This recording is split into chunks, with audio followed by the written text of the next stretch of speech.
دوسرا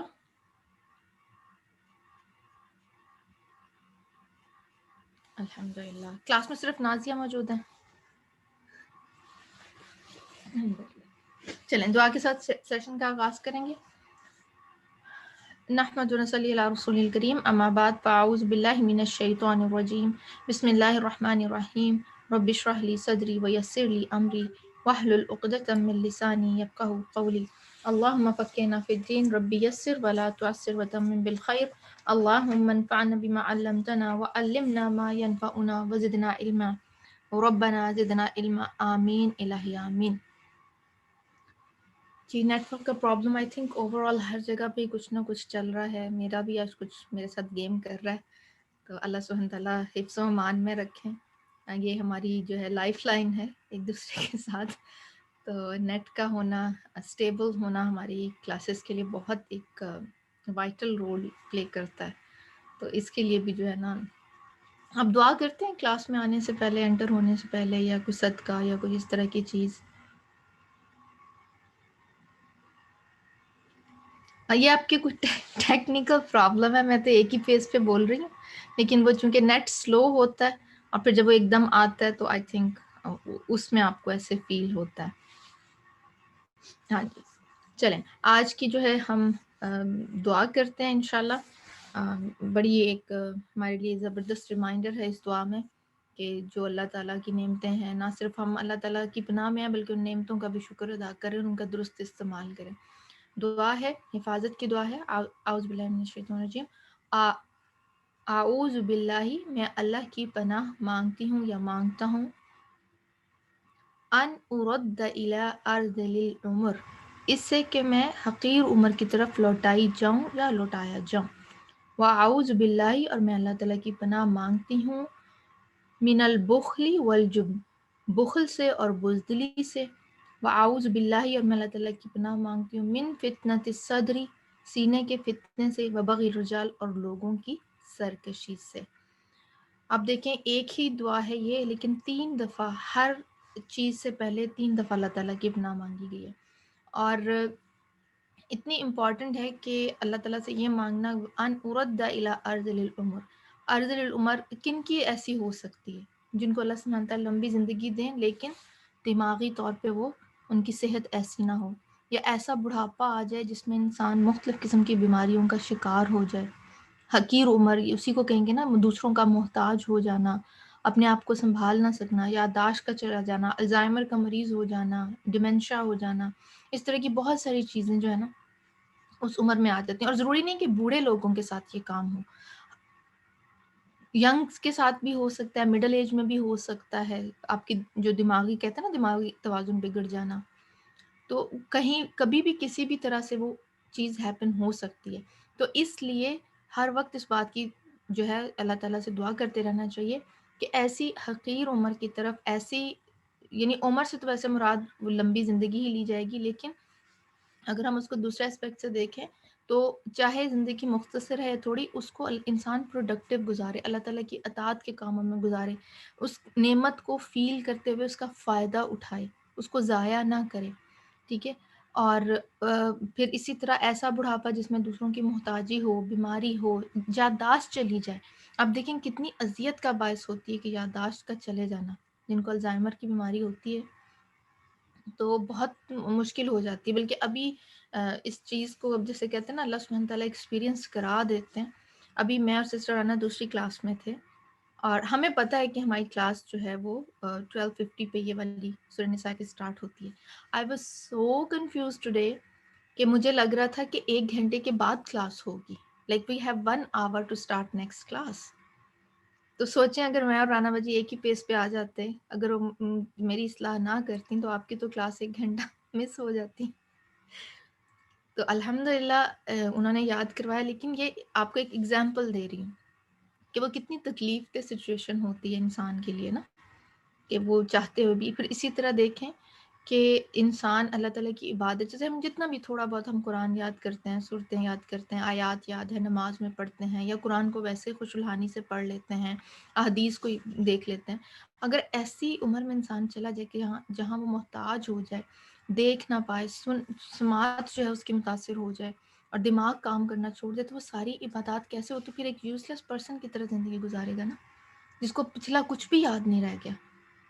تو اس چیز سے جو ہے وہ پناہ مانگنی چاہیے، اور زندگی اللہ تعالیٰ کی نعمت ہے، اس سے فائدہ اٹھانا چاہیے۔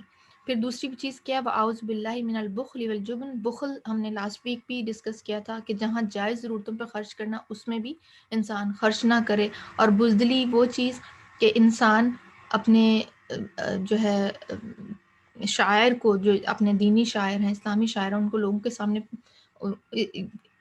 ان پہ عمل کرتے ہوئے جو ہے وہ شرم محسوس کرے۔ پھر کیا ہے، وَأَعُوذُ بِاللَّهِ مِن فِتْنَةِ الصَّدْرِ۔ اللہ کی پناہ مانگتی ہوں سینے کے فتنے سے۔ اب سینے کا فتنہ کیا ہے؟ سینہ کیا ہے ہمارا؟ ایک کیوٹی ہے، اور اس کے اندر کیا ہے ہمارے پاس؟ اس کے اندر کیا ہے؟ سینے کے اندر کیا ہے ہمارے پاس؟ دل۔ اور دل کے اندر کیا کیا خیالات ہوتے ہیں؟ پیار کے، محبت کے، جلن کے، حسد کے، بغض، کینہ، نفرت، عداوت، یہ سارے جذبات پائے جاتے ہیں نا۔ اچھا، جب انسان اس سچویشن میں ہوتا ہے کہ وہ ہر ایک سے پیار و محبت سے بات کرتا ہے، اخلاق سے بات کرتا ہے، تو کیا کنڈیشن ہوتی ہے اس کی؟ خوشی محسوس کرتا ہے۔ آن دا ادر ہینڈ، اگر آپ کس حسد میں مبتلا ہیں، کسی کی نعمت کو دیکھ کے خوش نہیں ہو رہے، بغض ہے، کینہ ہے، تو کیا ہوتا ہے؟ غصہ ایک انسان کے اندر نیچرلی ڈیولپمنٹ ہوتی رہتی ہے غصے کی، بی پی ہائی ہوتا ہے، پھر نیگیٹو تھاٹس آنے لگتی ہیں، سینے کے اندر جلن کا ایک احساس ہے، گھٹن اور جلن محسوس ہوتی ہے۔ تو یہ کتنی بڑا انسان کے ساتھ، انسان کا اپنا نقصان ہے نا۔ اب جس سے حسد کیا جا رہا ہے اس کو تو پتہ بھی نہیں، جس کے خلاف بغض ہے اس کو پتہ ہی نہیں ہے، ہم اپنی صحت کو خود ہی برباد کرتے چلے جا رہے ہیں۔ تو اس سے بھی اللہ تعالیٰ کی کیا ہے؟ پناہ مانگنی ہے۔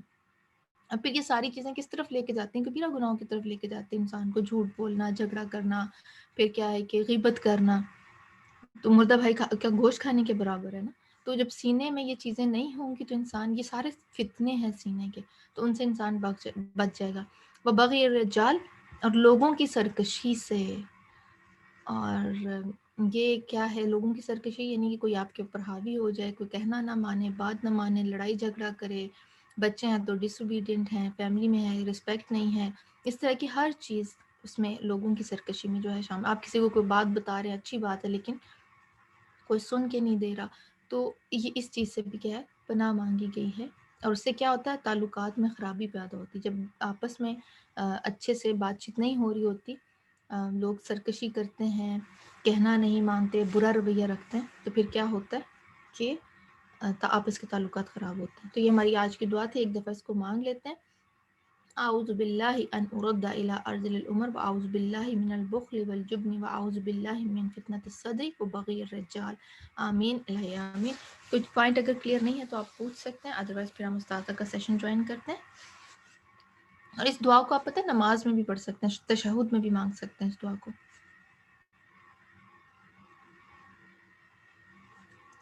وہی ہے کہ چلیں، جتنی دیر میں ہم استاذہ کے ساتھ کنیکٹ ہوتے ہیں، آپ لوگ اپنے میرے ساتھ بہت ساری ہیپننگز ہو رہی ہیں، جیسے میں بھی دیکھ رہی تھی لاسٹ ویک ہمارا ویک جو تھا وہ 6 تھا، اور ڈے ہمارا 11 اور 12 ہونا تھا۔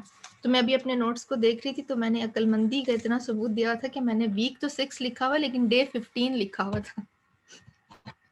تو یہ دیکھیں گے دماغ ہمارا جو ہے نا کبھی کبھی اس طرح ہو جاتا ہے، تو اس لیے ہر وقت دعا مانگتے رہنا چاہیے۔ چلیں ہم جوائن کرتے ہیں۔ السلام علیکم ورحمۃ اللہ وبرکاتہ۔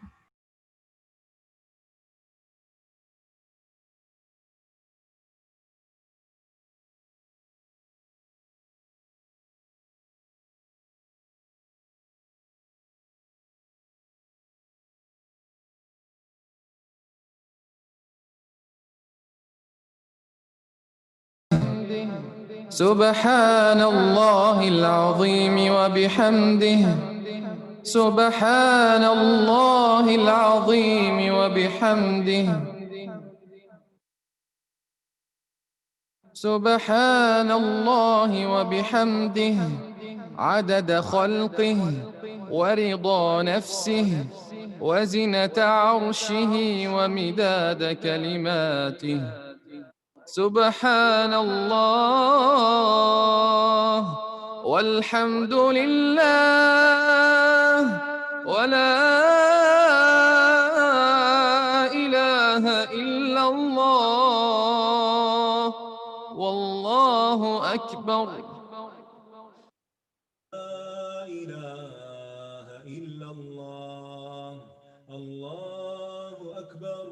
اللہ اکبر وللہ الحمد. السلام علیکم ورحمۃ اللہ وبرکاتہ. کیا حال ہے سب کا؟ الحمد للہ. نحمدہ ونصلی علی رسولہ الکریم. اما بعد فاعوذ باللہ من الشیطان الرجیم. بسم اللہ الرحمن الرحیم. رب اشرح لی صدری ویسر لی امری واحلل عقدۃ من لسانی یفقہوا قولی. آج ہم انشاءاللہ سورۃ النساء کی آیت نمبر 80 سے شروع کریں گے، 80 سے. من يطع الرسول فقد أطاع الله ومن تولى فما أرسلناك عليهم حفيظا. جس نے رسول کی اطاعت کی تو در حقیقت اس نے اللہ کی اطاعت کی، اور جس نے منہ موڑ لیا تو ہم نے آپ کو ان پر نگران بنا کر نہیں بھیجا. جو شخص بھی رسول اللہ صلی اللہ علیہ وسلم کی بات مانتا ہے، آپ کی سنت کے مطابق عمل کرتا ہے، آپ کی رہنمائی سے فائدہ اٹھاتا ہے، آپ کی سیرت کے مطابق زندگی بسر کرتا ہے، تو وہ دراصل اللہ کی بات مان رہا ہوتا ہے. کیونکہ نبی صلی اللہ علیہ وسلم کو کس نے اپوائنٹ کیا؟ اللہ رب العزت نے، اللہ سبحانہ تعالیٰ نے. تو گویا آپ کی بات ماننا دراصل اللہ تعالیٰ کی بات ماننا ہے. اور اسی طرح جو اللہ کے رسول صلی اللہ علیہ وسلم کی اطاعت سے روگردانی برتتا ہے، نافرمانی کرتا ہے، تو پھر وہ دراصل اللہ کی نافرمانی کرتا ہے. اور آپ صلی اللہ علیہ وسلم کو تسلی دے دی گئی کہ ومن تولا، جو منہ پھیر جائے یعنی آپ کی اطاعت سے روگردانی کرے، فما ارسلناک علیہم حفیظا، تو ہم نے آپ کو داروغہ بنا کے نہیں بھیجا کہ آپ ان کے اعمال کا ریکارڈ اور حساب رکھیں، ان کا محاسبہ کرنا ہمارے ذمہ ہے.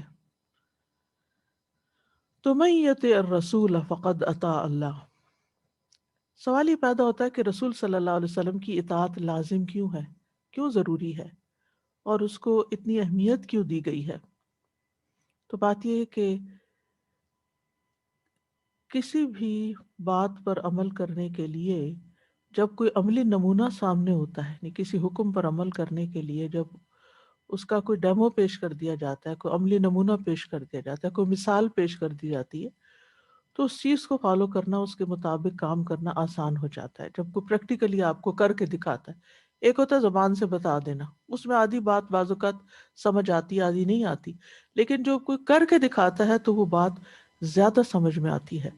تو اللہ سبحانہ وتعالیٰ نے صرف کتاب نہیں اتاری بلکہ رسول صلی اللہ علیہ وسلم کو بھی بھیجا، تاکہ جو کچھ اللہ تعالیٰ ہم انسانوں سے چاہتے ہیں وہ رسول اللہ صلی اللہ علیہ وسلم کر کے دکھائیں لوگوں کو. تو شریعت کے احکام سمجھنے کی بات ہو یا پھر دین پر عمل کرنے کی، تو وہ اس وقت تک ممکن نہیں جب تک کہ رسول اللہ صلی اللہ علیہ وسلم کی بات نہ مانی جائے اور آپ کے طریقے کو نہ دیکھا جائے. کیونکہ آپ اللہ سبحانہ تعالیٰ کی طرف سے رسول ہیں، مبلغ ہیں، اور آپ کی اطاعت اللہ کی اطاعت ہے، چاہے نماز روزے کا معاملہ ہو، عبادات کا معاملہ ہو، یا پھر انسانوں کے ساتھ ہمارے معاملات اور تعلقات ہوں. ان تمام چیزوں میں جب تک قرآن کی تشریح یا تفسیر یا توضیح رسول اللہ صلی اللہ علیہ وسلم اپنے قول اور عمل سے نہیں کرتے اور اس کے مطابق ہم زندگی بسر نہیں کرتے، تو گویا ہم اللہ سبحانہ تعالیٰ کی نافرمانی کا ارتکاب کر رہے ہیں. حدیث میں بھی آتا ہے، رسول اللہ صلی اللہ علیہ وسلم نے فرمایا، من اطاعنی فقد اطاع اللہ، جس نے میری اطاعت کی تو یقیناً اس نے اللہ کی اطاعت کی. اور پھر یہ کہ یہ صرف آپشنل چیز نہیں ہے کہ کریں یا نہ کریں، بلکہ ہمارے لیے یہ لازم ہے. عبداللہ بن عمر کہتے ہیں کہ ایک دن وہ چند صحابہ کے ساتھ بیٹھے ہوئے تھے کہ رسول اللہ صلی اللہ علیہ وسلم تشریف لائے. فرمایا، اے لوگو، کیا تم نہیں جانتے کہ میں تمہاری طرف اللہ کا پیغمبر بنا کر بھیجا گیا ہوں؟ لوگوں نے عرض کیا، کیوں نہیں؟ ہم اس بات کی گواہی دیتے ہیں کہ آپ اللہ کے ہی پیغمبر ہیں۔ نبی صلی اللہ علیہ وسلم نے فرمایا، کیا تم نہیں جانتے کہ اللہ نے اپنی کتاب میں اس کا حکم نازل فرمایا کہ جو میری اطاعت کرے گا گویا اس نے اس کی اطاعت کی، یعنی اللہ کی اطاعت کی۔ لوگوں نے عرض کیا کیوں نہیں؟ ہم اس بات کی گواہی دیتے ہیں کہ جو آپ کی اطاعت کرتا ہے وہ دراصل اللہ کی اطاعت کرتا ہے، اور آپ کی اطاعت اللہ ہی کی اطاعت ہے، کیونکہ آپ کی اطاعت کا حکم اللہ نے دیا ہے، جیسے پیچھے آپ پڑھ چکے ہیں، اطیعوا اللہ و اطیعوا الرسول و اولی الامر منکم۔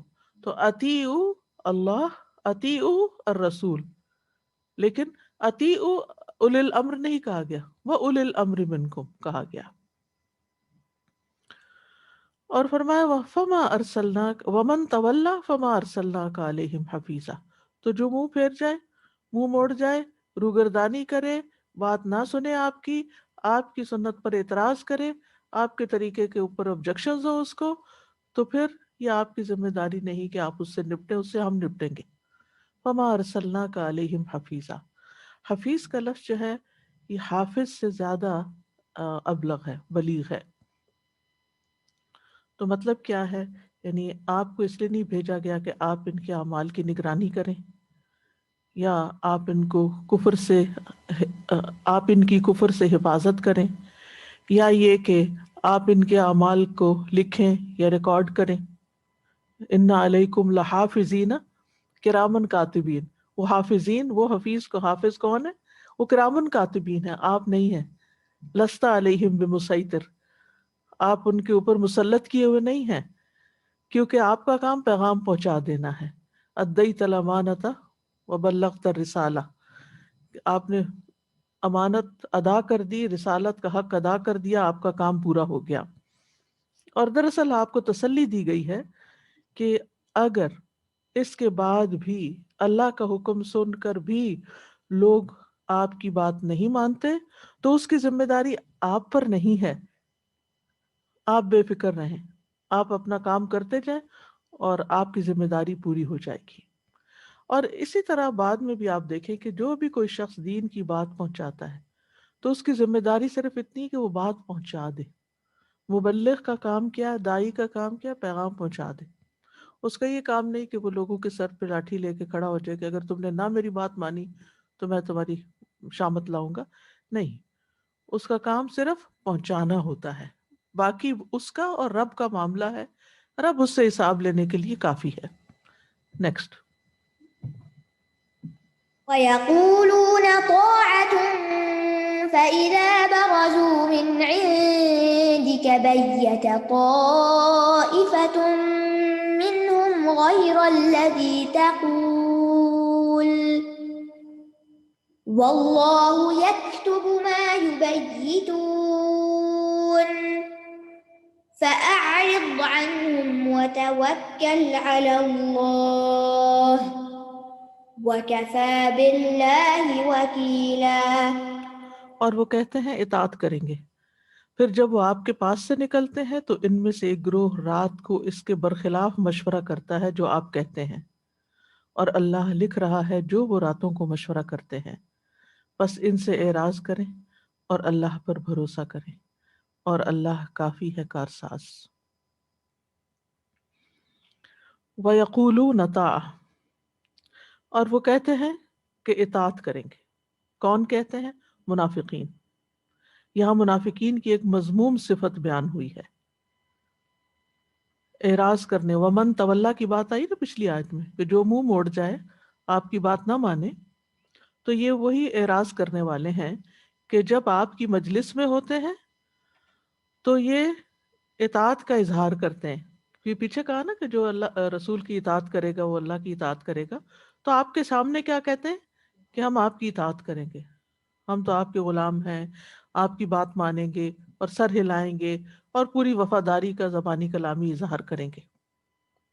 اس کے بعد کیا ہوتا ہے؟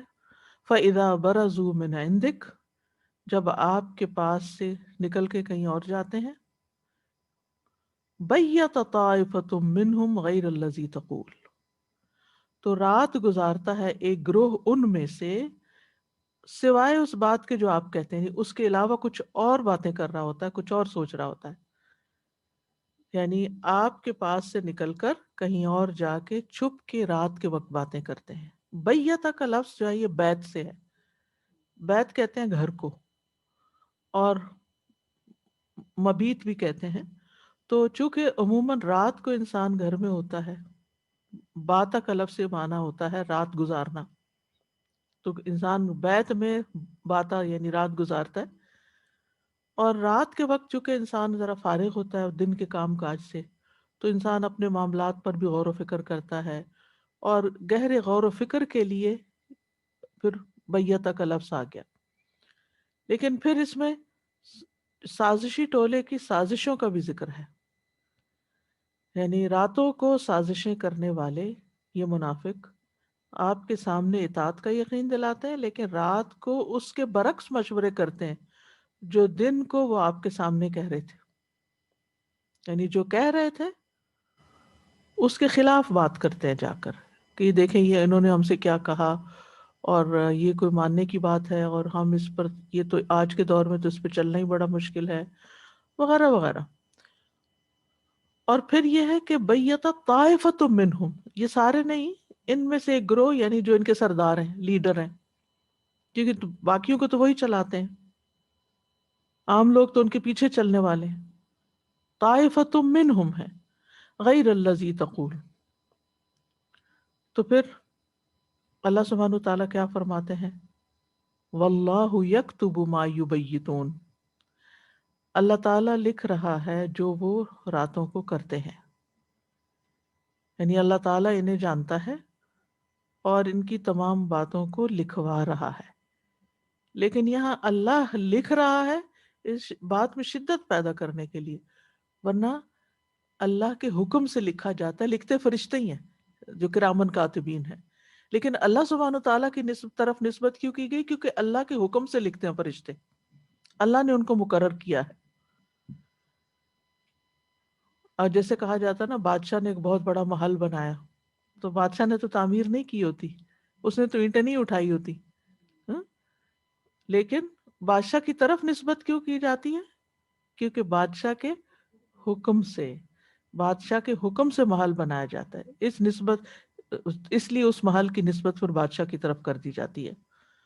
تو واللہ یکتب ما یبیتون، یعنی ان کے یہ سارے اعمال ریکارڈ ہو رہے ہیں جو یہ سازشیں راتوں کو کرتے ہیں بیٹھ کے. اور بیسیکلی یہ دراصل انہی کو سنایا جا رہا ہے کہ تمہارے سارے کام ہمارے آنکھوں کے سامنے ہیں، اور ہم تمہاری خبر لیں گے. کیونکہ لکھوایا کیوں جا رہا ہے، ہر چیز ڈاکیومنٹ کیوں کروائی جا رہی ہے؟ اس لیے تاکہ کل کو یہ انکار نہ کر سکے کہ نہیں ہم نے تو نہیں کی. کیونکہ رسول اللہ صلی اللہ علیہ وسلم جب ان سے کسی بات کے بارے میں پوچھتے بھی تھے کہ تم نے ایسا کہا، تو وہ صاف مکر جاتے، انکار کر دیتے تھے، ہم نے نہیں کہا، یہ ہم پہ جھوٹا الزام ہے. تو قیامت کے دن تو اعمال نامے جب سامنے آئیں گے تو کوئی انکار کر ہی نہیں سکے گا.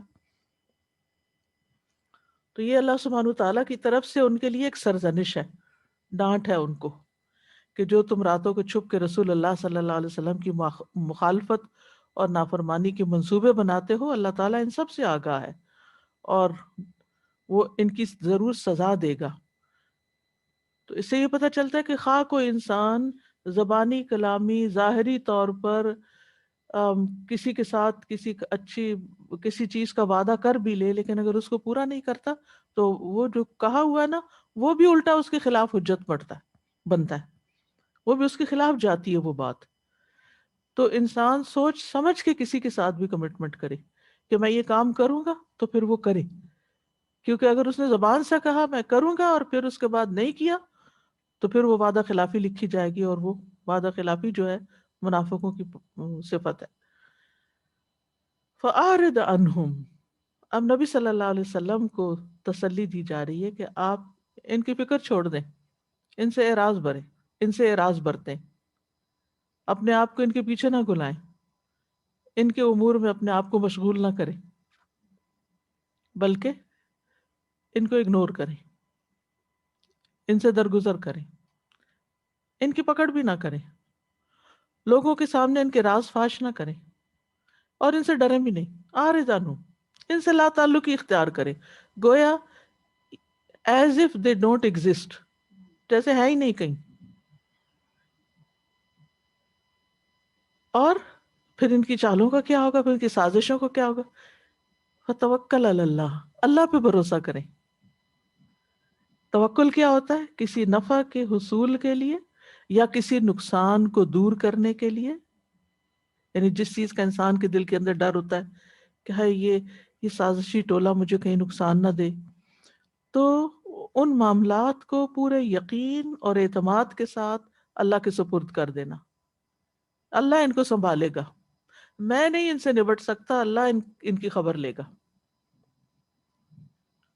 وتوکل علی اللہ، کیونکہ اعراض کیا ہی نہیں جا سکتا جب تک اللہ پہ بھروسہ نہ ہو، کیونکہ یا تو انسان اپنے دل پہ لے لیتا ہے کہ میں ان سے نبٹتا ہوں، میں ان کی خبر لیتا ہوں، تو ہم کہاں لے سکتے ہیں؟ جو لوگ جھوٹے ہوں، وعدہ خلاف ہوں، جو آپ کے خلاف سازشیں کریں، جو سامنے کچھ ہوں پیچھے کچھ ہوں، آپ ان کو کہاں سے پکڑ سکتے ہیں؟ اگر پکڑ کے ان کو بے نقاب بھی کریں، ان کو کہیں بھی، تب بھی جب پھر موقع آئے گا پھر وہ وہی کچھ کریں گے دوبارہ۔ تو اس طرح انسان کی زندگی جو ہے ایسے لوگوں کے پیچھے پڑ کے ضائع ہو جاتی ہے۔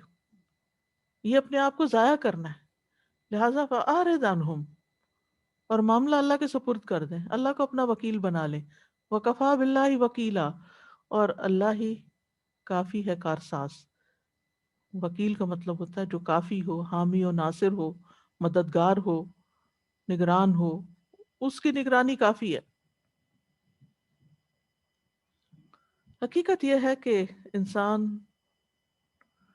چاہتے ہوئے بھی اور بعض اوقات وسائل رکھتے ہوئے بھی، عقل رکھتے ہوئے بھی، انسان بہت سے کام کر نہیں سکتا، وہ اس کے بس میں نہیں ہوتے، اس کے ہاتھ میں نہیں ہوتا۔ لوگوں کے دل ہم انسانوں کے کنٹرول میں تھوڑی ہیں، ان کی حرکتیں انسانوں کے کنٹرول میں نہیں ہیں۔ ہر ایک کو اپنی ایک آزادی ملی ہوئی جس کی وجہ سے وہ جو چاہتا ہے غلط سلط کام کرتا ہے، تو آپ کس کس کو پکڑیں گے؟ 10 لوگوں کو آپ ایک بات بتا رہے ہیں اور 10 کے 10 نہیں آپ کے پاس، آپ باقیوں کو تو چھوڑ دیں، اپنے گھر میں ہی دیکھ لیں۔ آپ کا معاملہ اپنے بچوں کے ساتھ ہوتا ہے، 4 بچے ہیں آپ کے، آپ چاروں کو سمجھاتے ہیں، کچھ بات سنتے ہیں کچھ نہیں سنتے، اور سامنے کہہ دیتے ہیں ہاں ٹھیک ہے بالکل آپ صحیح کہہ رہی ہیں، اور پھر اس کے بعد جب آزادی ملتی ہے تو پھر وہی غلطیاں دہرانے لگتے ہیں۔ کیا کریں آپ؟ کیا کر سکتے؟ کہاں تک جا سکتے؟ آپ کا کام ہے سمجھاتے رہنا، اور اس کے بعد ان سب کو اللہ کے حوالے کریں کہ اللہ آپ ان کی تربیت کریں گے، آپ نے ان کو سیدھے راستے پر رکھنا ہے، کیونکہ سیدھا راستہ تو دکھاتا ہے، میں نہیں دکھا سکتا۔ انک لا تہدی من احببت، جن سے آپ محبت کرتے ہیں اور جن کی فکر آپ کرتے ہیں اور جن کے پیچھے ہم گلے جاتے ہیں کہ یہ تو ضروری سیدھے راستے پہ چلیں، اور ہم اپنی پوری انرجی لگا دیتے ہیں ان پر، اور پھر بھی نتائج وہ نہیں نکلتے جو ہم چاہتے ہیں، تو یہ تو ہمارے کرنے کا کام ہی نہیں تھا جس پہ ہم لگ گئے۔ ہمارا کام تھا بتانا، اچھے برے کا فرق بتانا، سمجھانا، نفع نقصان بتانا، اور اس کے بعد معاملہ اللہ کے سپرد کر دینا، اپنا فرض پورا کر کے اس میں کوتاہی نہ ہو، اور پھر معاملہ اللہ کے حوالے کرے۔ اور جو بھی صرف اولاد کی تربیت نہیں، جتنے بھی معاملات ہیں، چاہے شوہر کا معاملہ ہے، چاہے سسرال کا معاملہ ہے، چاہے نیبرہڈ کا ہے، چاہے کسی کا بھی ہے، کچھ بھی انسان اپنی سی کوشش کر لے اور اس کے بعد معاملہ اللہ کے حوالے کرے اور اطمینان سے سو جائے، ریلیکس ہو جائے، کیونکہ ورنہ انسان سب سے زیادہ نقصان اپنے آپ کو ہی دیتا ہے۔ اور ویسے بھی ہمیں توکل کا حکم ہے، وَتَوَكَّلْ عَلَى الْحَيِّ الَّذِي لَا يَمُوتُ وَسَبِّحْ بِحَمْدِهِ، اس زندہ پر بھروسہ کرو جو کبھی نہیں مرے گا، اور اس کی حمد کے ساتھ تسبیح کرو۔ توکل جو ہے وہ ایمان کی علامت ہے۔ کسی بھی معاملے میں لوگوں سے نہیں ڈرنا چاہیے، اللہ سے ڈرنا چاہیے۔ جیسے جنگ احد کے بعد جب مسلمانوں نے کفار کا پیچھا کیا، الذین قال لهم الناس ان الناس قد جمعوا لکم فاخشوهم فزادهم ایمانا وقالوا حسبنا اللہ ونعم الوکیل۔ ایسے تمام مواقع پر جس چیز پر بھی آپ پریشان ہو نا، اور جو چیز بھی آپ کے ہاتھ سے نکلتی معلوم، چاہے رزق کا معاملہ ہو، چاہے اولاد کا ہو، چاہے کوئی بھی ہو، تو سب موقعوں پر کہیں حسبی اللہ ونعم الوکیل، میرے لیے اللہ کافی ہے، میں نے اپنا معاملہ اس کے سپرد کیا۔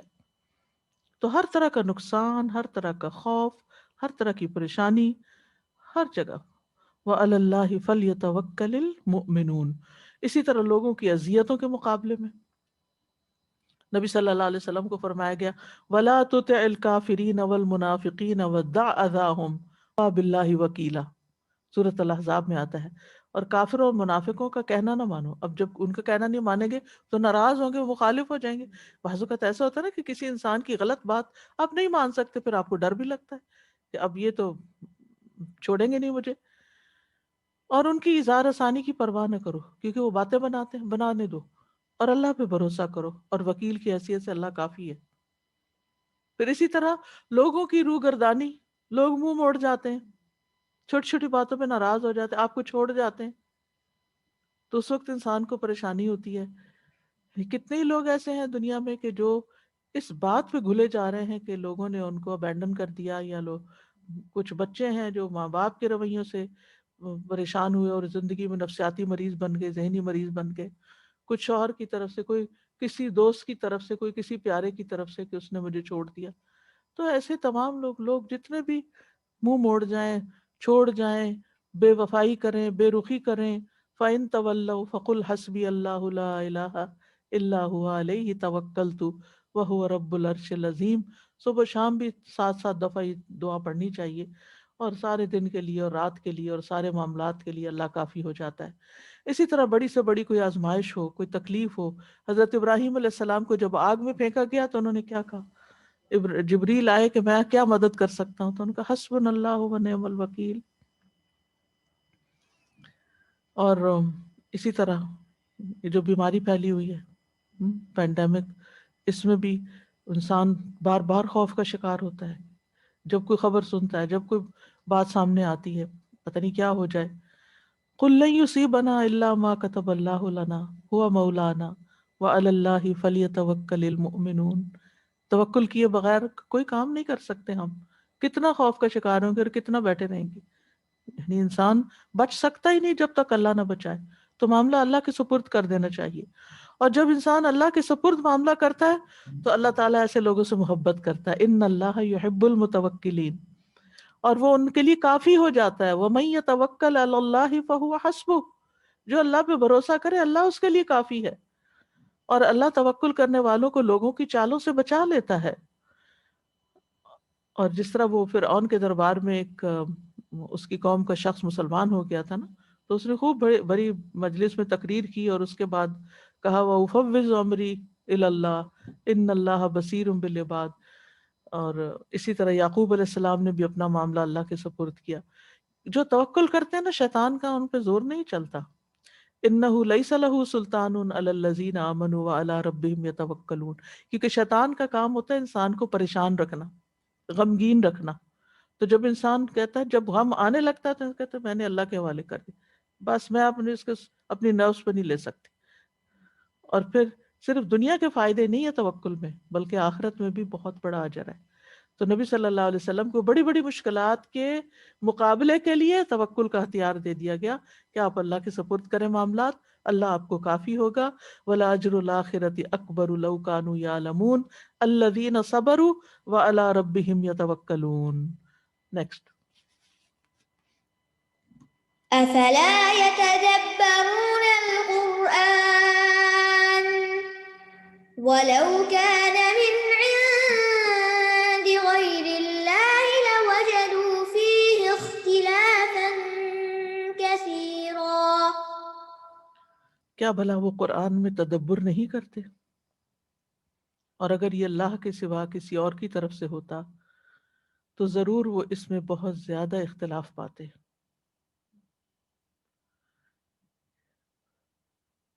ویسے تو خطاب عام ہے سب سے، لیکن یہاں اس کانٹیکس میں منافقین کی طرف اشارہ ہے. یعنی منافقین ہی کے بارے میں کہا جا رہا ہے کہ اگر وہ لوگ قرآن کریم کو غور سے سنتے، اس کے معنی پہ غور کرتے، اس کے مضامین پہ تدبر کرتے، تو انہیں مکمل معرفت حاصل ہوتی اس بات کی کہ رسول اللہ صلی اللہ علیہ وسلم برحق ہیں، جو دین لے کر آئے ہیں وہ برحق ہیں، جو حکم وہ ہمیں دیتے ہیں اس میں فائدہ ہے ہمارا، اس میں ہماری دنیا اور آخرت کی بھلائیاں ہیں. تو پھر ان کو نفاق سے نجات مل جاتی، یہ اس مرض سے باہر نکل آتے. کیونکہ قرآن دلوں کی بیماریوں کے لیے شفا ہے، اور دلوں کی بیماریوں میں سب سے بڑی بیماری دین کے بارے میں، اللہ کے بارے میں شک کرنا ہے. تو اس شک کا علاج قرآن میں ہی ہے اور کہیں نہیں ہے.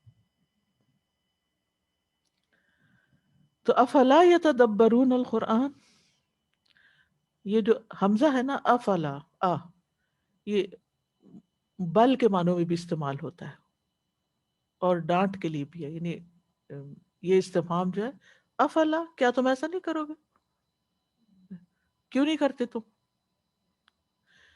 تو یہ سوال اس لیے نہیں کہ اس کا کوئی جواب دیا جائے، نہیں، یہ ایک طرح سے ان کی حالت کے اوپر بات کی جا رہی ہے کہ ان کی یہ مرض کیوں نہیں ختم ہوتی. یہ قرآن پہ غور کرتے، قرآن کو پڑھتے، سمجھتے، اس میں وقت لگاتے تو اس مصیبت سے نجات پاتے. اور یتدبرون تدبر سے ہے. زمخشری کہتے ہیں تدبر الامر کا مطلب ہے کسی معاملے یا کام کے انجام میں غور و فکر اور سوچ بچار کرنا. اور یہ غور و فکر کرنا کہ اپنے انجام اور انتہا میں وہ کس چیز کی طرف لوٹ کے جائے گا. تدبر کا لفظ جو ہے نا یہ دبر سے نکلا ہے. دبر کس کو کہتے ہیں؟ پشت کو کہتے ہیں. ٹھیک ہے، یعنی کسی چیز کا نچلا حصہ. تو تدبر کا مطلب یہ ہے کہ اس کی گہرائی میں جا کے بات کو لینا. ایک ہوتا ہے سرفس پہ چیزوں کو لینا، اور ایک ہے کہ اس کے اندر اترنا. تو پھر یہ تدبر کا لفظ جو ہے نا ہر طرح کے غور و فکر کے لیے بھی آنے لگا، غور و فکر کرنا. تو مطلب کیا ہے، افلا یتدبرون القرآن، کہ کیا وہ قرآن میں غور و فکر نہیں کرتے تاکہ انہیں بصیرت حاصل ہوتی. اور یہ کس طرح ہوتا ہے؟ ایک ہی آیت کو بار بار پڑھنے سے، بار بار دہرانے سے، بار بار سمجھنے سے، مل جل کر غور و فکر کرنے سے. اور یہاں پر آپ دیکھیں کہ یہ جو افلا یتدبرون، تو ہم کیا کہیں گے؟ نہیں نہیں نہیں، ہم نہیں کرتے، ہم تو نہیں کرتے. نہیں، یہ اس لیے پوچھا جا رہا ہے کہ کرو، کرنا چاہیے، یعنی ایک طرح سے وجوب ہے. جیسے سورۃ محمد میں بھی آتا ہے افلا یتدبرون القرآن ام علی قلوب اقفالها، کیا یہ قرآن میں غور و فکر نہیں کریں گے، کیا ان کے دلوں پہ تالے پڑے ہوئے؟ تو ہم کیا کہیں گے؟ یعنی دو چیزیں ہوں گی نا، یا تو غور و فکر کریں گے تو یا تالے ہی پڑے رہیں گے. یہ دل کے تالے کھلتے ہیں، گریں کھلتی ہیں، اندر کے بوجھ نکلتے ہیں جب انسان قرآن کو اندر داخل کرتا ہے اور گہرائی تک اس کو سمجھتا ہے. تو تدبر جو ہے، اس سے جب انسان کرتا ہے تو انسان کو اللہ کی پہچان ہوتی ہے، اللہ تعالیٰ کے احکامات کی پہچان ہوتی ہے، پھر عمل کی توفیق ہوتی ہے، ایمان میں اضافہ ہوتا ہے، دل کے سکون میں اضافہ ہوتا ہے، انسان کی بصیرت، سوچ سمجھ میں اضافہ ہوتا ہے، دل میں وسعت پیدا ہوتی ہے. نگاہ میں بصیرت کے علاوہ یہ کہ ایک وسعت آتی ہے انسان کے اندر.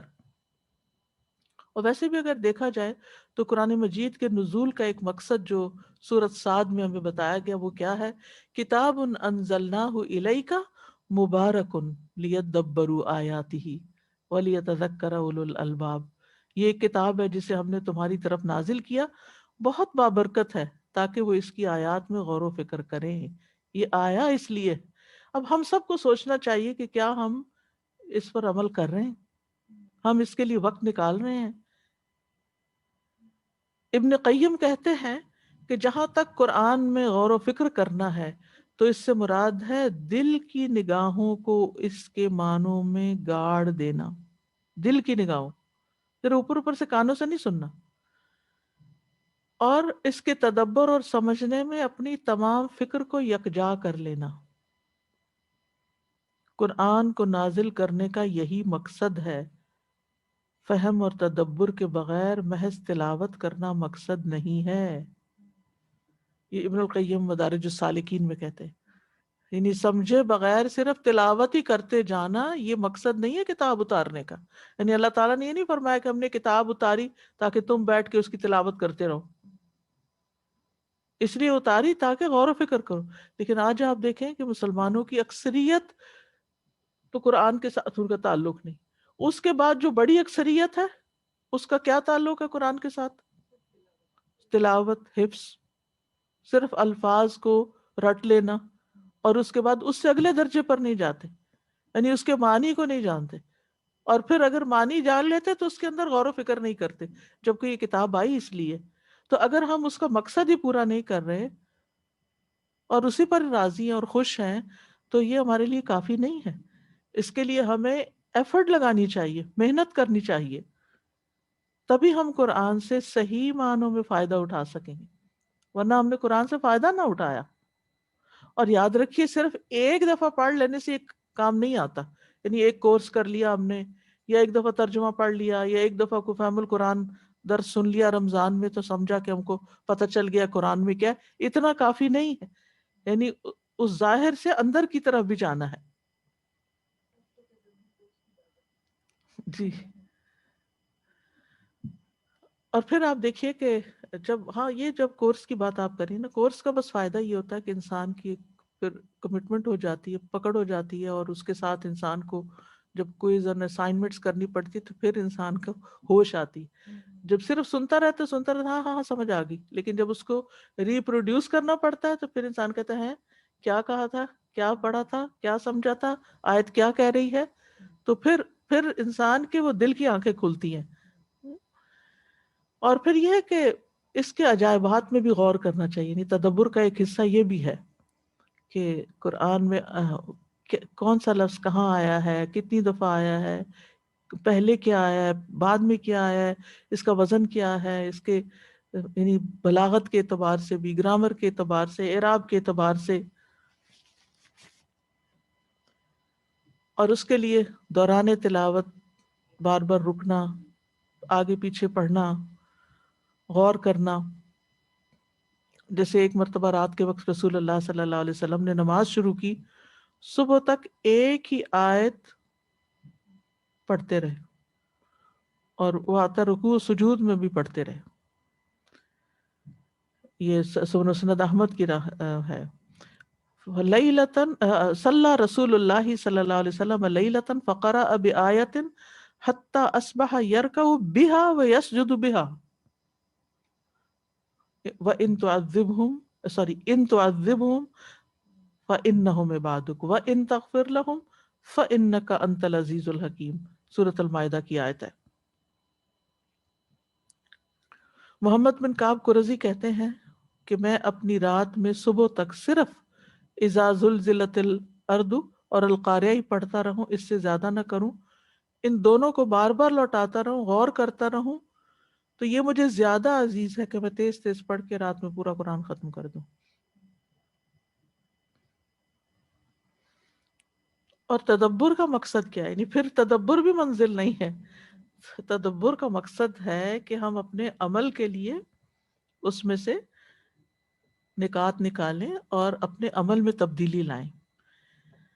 حسن بصری کہتے ہیں اللہ کی قسم تدبر یہ نہیں کہ اس کے حروف کی تو حفاظت کی جائے اور اس کے حدود یعنی معانی کو ضائع کر دیا جائے.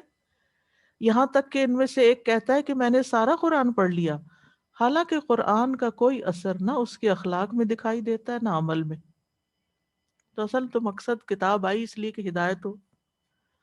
وَلَوْ كَانَ مِنْ عِنْدِ غَيْرِ اللَّهِ لَوَجَدُوا فِيهِ اخْتِلَافًا كَثِيرًا، اگر یہ اللہ کے علاوہ کسی اور کی طرف سے ہوتا تو اس میں بہت زیادہ اختلاف پاتے، یعنی کنٹرڈکشن.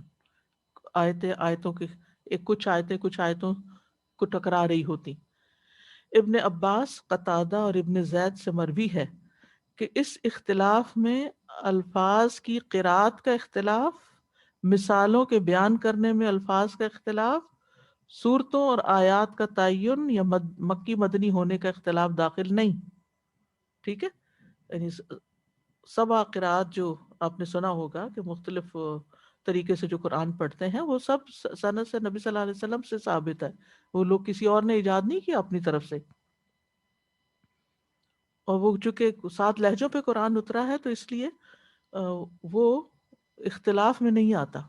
اسی طرح مثال بیان کرنے میں الفاظ کا اختلاف بعض اوقات ہوتا ہے. بعض اوقات ایک واقعہ جو ہے جیسے قصص الانبیاء ہے، اس کا کچھ حصہ ایک جگہ پر ملتا ہے، دوسری جگہ کچھ اور طرح ملتا ہے.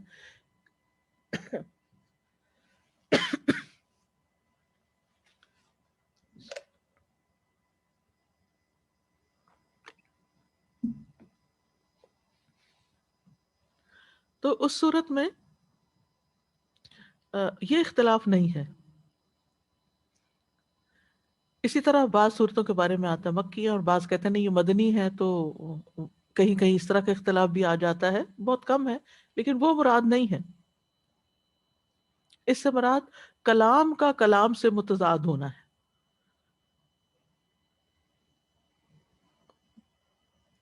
اور جو شخص قرآنی آیات میں تضاد پیش کرے اس کی اپنی عقل ناقص ہے، کیونکہ قرآن میں تضاد نہیں ہے، وہ خود اس معاملے میں لا علم ہے.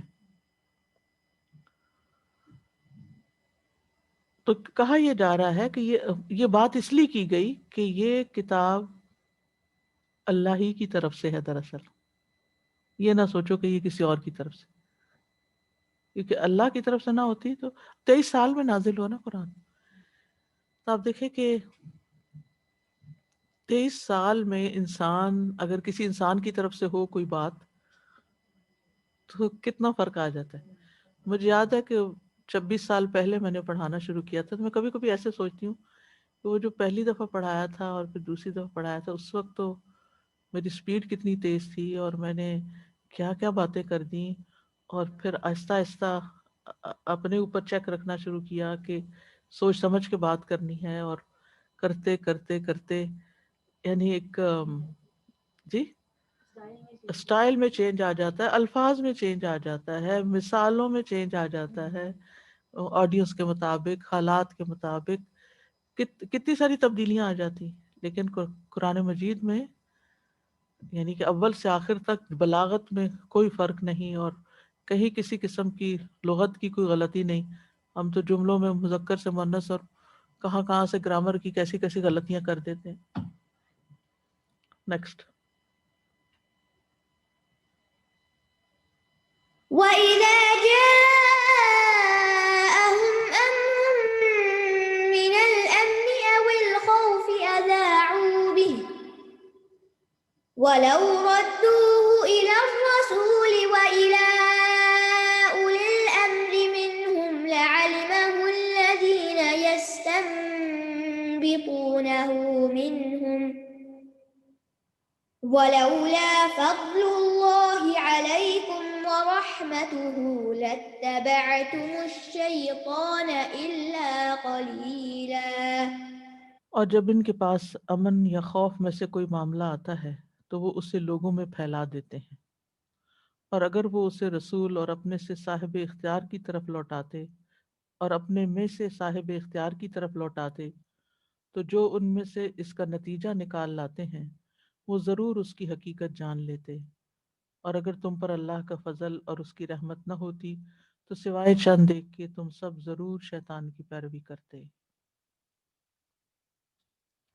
اس آیت کا شان نزول کچھ یوں بتایا جاتا ہے کہ ایک مرتبہ نبی صلی اللہ علیہ وسلم اپنی بیویوں سے ناراض ہو کر ان سے الگ ہو گئے، تو بعض لوگوں نے سمجھا کہ نبی صلی اللہ علیہ وسلم نے اپنی بیویوں کو طلاق دے دی.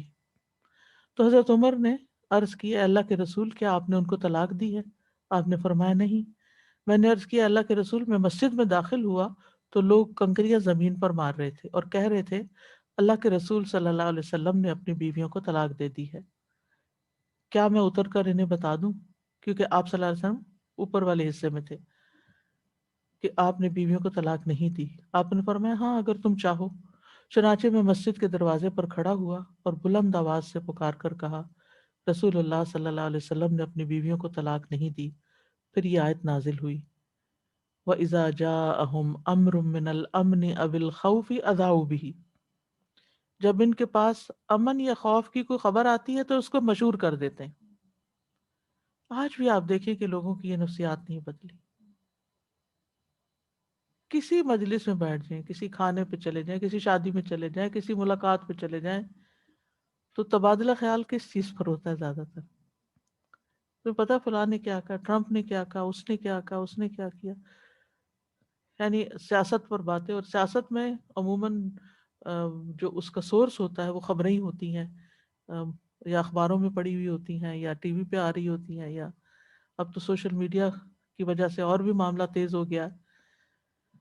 تو یہ کوئی پسندیدہ بات نہیں ہے، کیونکہ یہاں امن اور خوف دونوں کی بات کی گئی ہے کہ جب ان کے پاس کوئی بھی معاملہ امن یا خوف میں سے آتا ہے تو مشہور کر دیتے ہیں فوراً فوراً. ہم کدھر کس کی طرف اشارہ ہے؟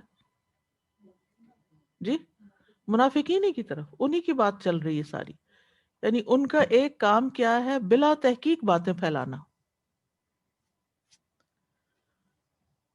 یعنی جن کے دلوں میں ایمان راسخ نہیں ہوا، جب ان کے پاس کوئی ایسا معاملہ آتا ہے جس کو نشر نہیں کرنا چاہیے، ذکر نہیں کرنا چاہیے، جس کا تعلق امن و امان سے ہوتا ہے تو یا پھر خوف سے ہوتا ہے، تو اسے لوگوں کے اندر عوام الناس میں پھیلا کر آپ معاشرے میں بے چینی پھیلا دیتے ہیں. اب آپ دیکھیں ویکسین کے بارے میں کتنے متضاد قسم کے بیان آ رہے ہیں، ٹوٹلی اپوزٹ. اور اس کو کہتے ہیں یہ دیکھا، یہ سنا، یہ پڑھا. دوسری طرف سے ڈاکٹرز کچھ کہہ رہے ہیں، کوئی کچھ کہہ رہا ہے، کوئی کچھ کہہ رہا ہے. اب انسان عوام انسان کیا بے چین ہے اور کنفیوز ہے کہ یہ سب کیا ہو رہا ہے. تو جب کوئی خبر لے کر آئے اس سے پوچھنا چاہیے تمہارا سورس کیا ہے، تم نے تحقیق کی ہے اس معاملے میں، کیا دوسرے کا پوائنٹ آف ویو بھی سنا ہے؟ خصوصاً جو اہم معاملات ہوتے ہیں، چھوٹی چھوٹی باتوں کو تو انسان ایک کان سے سنتا ہے دوسرے سے نکال دیتا ہے. تو یہ لوگ جب مسلمانوں کا کوئی لشکر یا کوئی لشکر غزوہ کے لیے جاتا تو کہتے کہ مسلمانوں نے دشمنوں سے یہ کچھ حاصل کیا، دشمنوں نے یہ کیا، یہ نقصان ہوا، وہ ہوا. اس قسم کی خبریں، افواہیں جو وہم و گمان پر مبنی ہوتی، اندازے، قیافے، قیاس، جن کی حقیقت کچھ بھی نہیں تھی. اور سیرت کو اگر آپ پڑھیں تو کئی مواقع پر ایسی چیزیں سامنے آئی ہیں. جیسے جنگ احد میں ایک خبر مشہور ہوئی تھی جھوٹی، نبی صلی اللہ علیہ وسلم کی شہادت کی خبر، حالانکہ اس میں کوئی سچ نہیں تھا. اور صحابہ کس طرح اس وقت یعنی کہ ایک ہمت ہار بیٹھے. پھر حضرت عائشہ کے بارے میں ایک خبر مشہور ہوئی تھی، بالکل ہی بے سروپا. پھر رسول حدیبیہ کے موقع پر ایک خبر مشہور ہوئی تھی، کیا؟ حضرت عثمان رضی اللہ عنہ کی شہادت کے بارے میں. اسی طرح بعد میں بھی آپ دیکھیے کہ ایک سیاست میں نا ایک پروپیگنڈا کرنا جو ہوتا ہے نا مخالفین کے بارے میں، یہ بہت عام ہوتا ہے. حضرت عثمان رضی اللہ عنہ پہ بہت الزام لگایا گیا. عبداللہ بن سبا نے ان کے بارے میں بہت بہت غلط باتیں کی. یہ تو جنگ بدر میں بھی نہیں گئے تھے اور احد میں فرار کیا تھا، فرار ہو گئے تھے. اور بیعت رضوان میں انہوں نے بیعت بھی نہیں کی تھی. بظاہر تو باتیں صحیح ہیں. جنگ بدر میں نبی صلی اللہ علیہ وسلم ان کو نہیں لے کر گئے تھے کیونکہ حضرت جو ان کی وائف تھی رقیہ وہ فوت ہوئی تھی، اور ادھر سے آپ صلی اللہ علیہ وسلم واپس آ رہے تھے اور وہ ان کو دفنا رہے تھے. تو بیمار بیوی کو چھوڑ کے کیسے جاتے، اور اجازت سے پیچھے رہے تھے. احد میں صرف کیا حضرت عثمان ہی پیچھے پیٹ پر یا کوئی اور بھی تھے؟ ہاں، تو ان کو اللہ تعالیٰ نے قرآن میں کیا کیا؟ معاف کر دیا تھا. تو جن کو اللہ نے معاف کر دیا آپ ان پہ باتیں کر رہے ہیں. صلح حدیبیہ میں انہوں نے بیعت کیوں نہیں کی تھی؟ کیونکہ انہی کی تو وجہ سے باقی لوگ بیعت کر رہے تھے کہ ان کی شہادت کا بدلہ لینا ہے. لیکن جب مخالفین باتیں اڑاتے ہیں اس قسم کے تو وہ اسی قسم کی بلا تحقیق، یعنی وہ بات ہوتی ہے لیکن اس کو پس منظر نہیں جانتے. اور یہ سلسلہ آج تک جاری ہے. جس کو بدنام کرنا اس کے بارے میں کوئی جھوٹا پروپیگنڈا شروع کر دو، اور کچھ ادھر سے بات پکڑو، کچھ ادھر سے پکڑو، اور بغیر تحقیق کے. اور اس کا انجام بہت برا ہے. وہ تینت الخبال اس کو پلایا جائے گا قیامت کے دن. اگر کوئی کسی کے بارے میں ایسی بات کہتا ہے جو اس کے اندر ہے نہیں اور وہ اس کے اوپر الزام لگا رہا ہوتا ہے. فرمایا وَلَوْ رَدُّوهُ إِلَى الرَّسُولِ وَإِلَى أُولِي الْأَمْرِ مِنْهُمْ لَعَلِمَهُ الَّذِينَ يَسْتَنبِطُونَهُ مِنْهُمْ. اگر وہ اس خبر کو رسول کی طرف لوٹائیں کہ ہم نے یہ بات سنی ہے، کیا یہ سچ ہے یا نہیں. وَإِلَى أُولِي الْأَمْرِ، اور آپ کی غیر موجودگی میں دوسرے اولو الامر تک پہنچا دیں بات، منہم جو انہی میں سے ہوں. لَعَلِمَهُ الَّذِينَ، تو ضرور جان لیں گے وہ لوگ، يَسْتَنبِطُونَهُ مِنْهُمْ، جو ان میں سے استنباط کی صلاحیت رکھتے ہیں. استنباط کیا ہوتا ہے؟ کسی بات کی حقیقت معلوم کرنا. اصل میں یہ لفظ استنباط کا نباتا سے ہے، نون باتا. اس کا مطلب ہوتا ہے پانی، کنویں سے پانی نکالنا، زمین سے پانی نکالنا. پرانے زمانے میں لوگ زمین میں کھدائی کر کے تو پانی نکالا کرتے تھے، یعنی وہاں تک کھدائی کرتے تھے جہاں تک پانی نکل آتا تھا، یعنی ڈگ کرتے کرتے کرتے کرتے کرتے اصل مقصد تک پہنچ گئے. تو باتوں کو بھی ڈگ کرتے کرتے، تحقیق کرتے کرتے وہ اصل بات تک پہنچ گئے کہ یہ جھوٹ نکلا کہاں سے، یہ سچ بات ہے تو اس کی حقیقت کیا ہے. تو یہاں استنباط سے مراد معنی نکالنا ہے، یعنی جو لوگ ان خبروں سے اصل مطلب اخذ کر سکتے ہیں جو دوسرے لوگوں کو نظر نہیں آتے، تو ان تک بات لے جانی چاہیے. اور دوسرا سبق اس سے یہ نکلتا ہے کہ خبروں کی اشاعت میں جلد بازی نہیں کرنی چاہیے، یعنی صرف ٹک ٹک ٹک فارورڈ نہیں کرتے جانا چاہیے، بلکہ جو سمجھدار لوگ ہوں، خیر خواہی کرنے والے ہوں، عقل مند ہوں، سنجیدہ ہوں، جو باتوں کی تہ کو تک پہنچنے کی صلاحیت رکھتے ہوں، ان تک بات لے جانی چاہیے. اور جو جس علم یا فن کے ماہر ہوں ان سے سوال کر لینا چاہیے. ہر سنی سنائی بات جو ہے نا وہ آگے بتانے کی مذمت ہے. رسول اللہ صلی اللہ علیہ وسلم نے بھی اس سے منع کیا. قرآن مجید میں آتا ہے وَلَا تَقْفُ مَا لَيْسَ لَكَ بِهِ علم، اس چیز کا پیچھا نہ کرو جس کا تمہیں خود کوئی علم نہیں، تم ماہر نہیں. اور بہت دفعہ جب لوگ پوچھتے ہیں نا تو اگر ہمیں نہیں پتا تو کہہ دینا چاہیے لا ادری، مجھے نہیں پتا. رسول اللہ صلی اللہ علیہ وسلم نے فرمایا کسی شخص کے جھوٹا ہونے کے لیے یہی کافی ہے کہ وہ ہر سنی سنائی بات کو آگے بیان کر دے. اسی طرح قیل و کال، کثرت السوال، یہ بھی منع ہے، نفرت کی گئی. ان اللہ کرہ لکم، اللہ نے تمہارے لیے ناپسند کی ہیں یہ 3 باتیں، قیل و کال، مال ضائع کرنا اور بہت زیادہ سوال کرنا. اور اس سے مراد کون لوگ ہیں؟ قیل و کال والے جو بغیر تحقیق کیے باتوں کو آگے سے آگے فارورڈ کرتے چلے جاتے ہیں، حالانکہ بعض اوقات وہ چیزیں صحیح نہیں ہوتی. پھر اسی طرح ابو مسعود نے ابو عبداللہ حضرت حذیفہ سے یا ابو عبداللہ رضی اللہ عنہ نے ابو مسعود سے پوچھا کہ آپ نے اس بارے میں کیا سنا ہے جو لوگ زعموں کے انداز میں بات کرتے ہیں، یعنی خیال کیا جاتا ہے، گمان یہ ہے. تو انہوں نے کہا کہ میں نے رسول اللہ صلی اللہ علیہ وسلم سے سنا، آپ فرماتے تھے زعمو آدمی کی بہت بری سواری ہے، یعنی جو شخص سنا ہے یہ کہہ کے بات کرتا ہے نا، یہ کوئی اچھی بات نہیں. اسی طرح غلط باتیں پھیلانا جو ہے اس کے بارے میں اس شخص کی سزا آپ صلی اللہ علیہ وسلم کو دکھائی گئی خواب میں کہ جس کے ایک آنکڑا لے کے تو اس کے فرشتہ بات چیرتا تھا، پھر دوسری پھر تو یہ جھوٹی خبریں پھیلانے والا شخص تھا. اور پھر یہ ہے کہ لوگوں کا ایمان بازو کا ڈاما ڈول ہو جاتا ہے، لوگ کوئی نیکی کا کام چھوڑ بیٹھتے ہیں جب کسی کے کردار کشی خاص طور پہ کی جاتی. اسی طرح راز میں رکھی جانے والی خبریں جب سامنے آتی ہیں تو پھر لوگوں کا بعض اوقات مورائل ڈاؤن ہو جاتا ہے اور بدگمانیاں پھیلتی ہیں اور وقت ضائع ہوتا ہے. سب سے زیادہ وقت ضائع ہوتا ہے. من حسن اسلام المرء ترکہ ما لا یعنی، انسان یعنی آپ کتنی نیوز پڑھ لیں گے اور کتنی سن لیں گے اور کریں گے کیا؟ 1 سال پہلے کیا تھی، اب دنیا کے حالات ہمارے کنٹرول میں تھوڑی ہیں. اگر ہم ہر چیز سے واقف بھی ہو جائیں ہمارا کیا رول ہے اس میں، سوائے اس کے کہ ہم بیٹھ کے تبصرے کریں. وَلَوْلَا فَضْلُ اللَّهِ عَلَيْكُمْ وَرَحْمَتُهُ لَاتَّبَعْتُمُ الشَّيْطَانَ إِلَّا قَلِيلًا، اگر اللہ کا فضل اور اس کی رحمت تمہارے شامل حال نہ ہوتی تو تم شیطان کی ضرور پیروی کر لیتے سوائے چند ایک. یعنی یہ سراسر اللہ کا فضل اور اس کی رحمت ہے کہ وہ تمہیں توفیق عطا کرتا ہے نیکی کرنے کی، تمہیں ادب سکھاتا ہے، تمہیں ان باتوں کی تعلیم دیتا ہے جو تم نہیں جانتے، اور تمہیں توفیق دیتا ہے کہ تم ان چیزوں سے بچو. ورنہ اگر اللہ کا فضل نہ ہو تو شیطان سے کوئی بھی نہیں بچ سکتا، اتنا بڑا دشمن ہے وہ. تو زیادہ تر لوگ اس کی پیروی کرتے، یا زیادہ تر تم اسی کی پیروی میں لگے رہتے، کیونکہ انسان اپنی فطرت کے اعتبار سے کمزور ہے. خلق الانسان ضعیفا، تو اس کمزوری کی وجہ سے وہ شیطان کے بہلاوے میں، اس کے وسوسوں میں، لوگوں کی پھیلائی ہوئی جھوٹی باتوں میں بہت جلدی آ جاتا ہے. تو یہ اللہ ہی کا فضل ہوتا ہے کہ انسان محتاط ہو جاتا ہے. تو اسے یہ بھی پتہ چلتا ہے کہ گناہوں سے بچنے کے لیے اللہ کی طرف پناہ لینی چاہیے جب وسوسے آ رہے ہوں اور انسان کے دل میں کوئی دین کے بارے میں، کوئی کسی دین والوں کے بارے میں کوئی بدگمانی پیدا ہو رہی ہو تو انسان کو فوراً اللہ تعالیٰ کی طرف رجوع کرنا چاہیے.